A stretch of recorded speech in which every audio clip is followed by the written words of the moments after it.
It's really interesting when I think about growing up in London as someone that's Indo-Caribbean. It's quite a misunderstood thing, I think, in the UK. Those forms where it says, what are you? I'm definitely none of them. There is no word for me.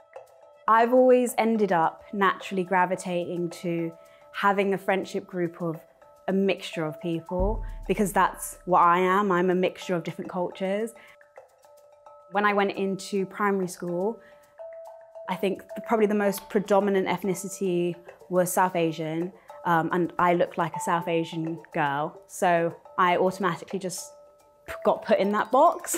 And then I think until people realize that I don't know anything about the culture, I don't know the movies, I don't know the music, I don't know the food, I don't know the language, that it kind of became a bit othering. Well, there's an incident in 1998, a long time ago.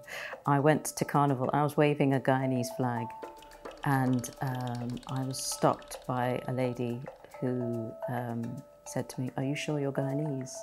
And I just remember being really wounded by that at the time. It was something I knew. I'd go up, Guyanese, and people would go, "Where's that?"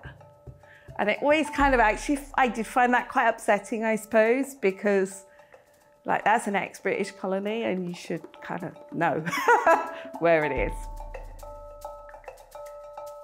My mum left Guyana when she was a kid, really. She was so young, and we would talk to her parents. And they had these beautiful accents, but honestly, really, I couldn't understand them. And then when I was 8 years old, we went to Guyana. So my first visit, I think I was 18 or 19.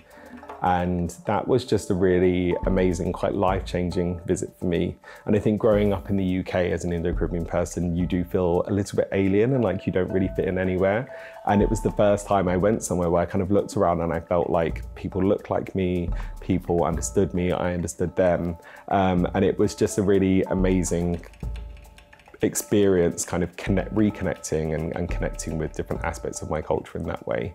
My mum's generation, a lot of them moved, right? And when I look at my generation of cousins and so on, a lot of us have moved, we've left Trinidad.